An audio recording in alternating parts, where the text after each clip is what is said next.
ओम भूर्भुवस्वः तत्सवितुर्वरेण्यं भर्गो देवस्य धीमहि धियो यो नः प्रचोदयात्.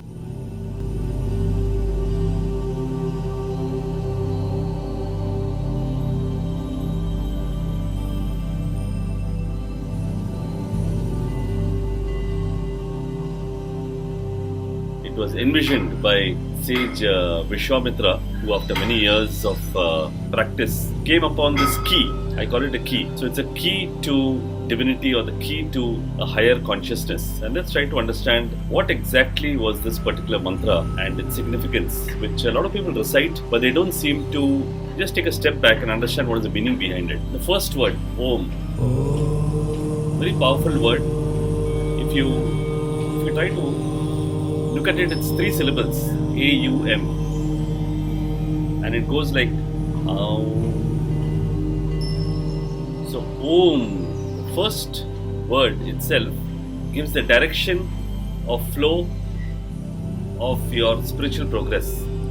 And when you say the word Om, it actually comes right from the navel, goes into the heart region, and then finally when you say it goes into the higher consciousness. So Om itself gives the direction.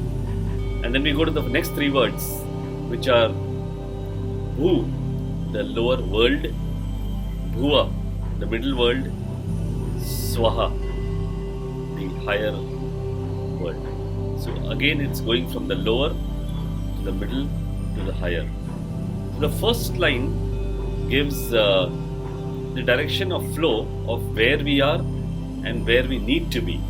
Now Savitu was a deity, a reigning deity in those times of sage Vishwamitra, and which is why this particular word Savitu has been replaced by various other words in variations of the Gayatri mantra. But at that point of time, the goddess Savitu was a reigning deity of the world, and so we are addressing that Tat Savitur, the reigning deity.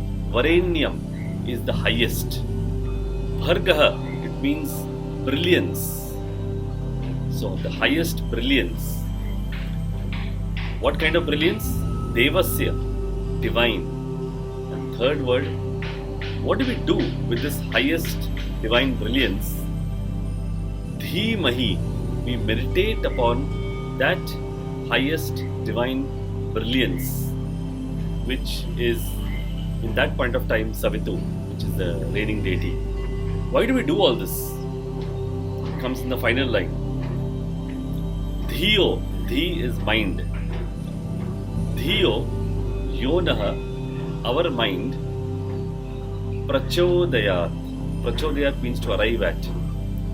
And it should arrive at that highest brilliance of the divinity, which was Savitu. And the way to do it is the key. It is Dhimahi, to meditate upon. So this entire shloka devised by sage Vishwamitra was a sort of a key that people should understand it, and hence they should meditate. But what's happened is people only recite it, saying, hey, this is the key, this is the key, this is the key.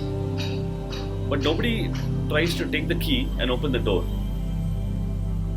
The action is to understand this mantra in its completeness and take the key, which is Dhimahi, meditation, and open the door to that highest divine brilliance present within us. Why do we do it? To arrive, so that our mind arrives at a state of a meditative state of mind, and that highest brilliance it arrives at.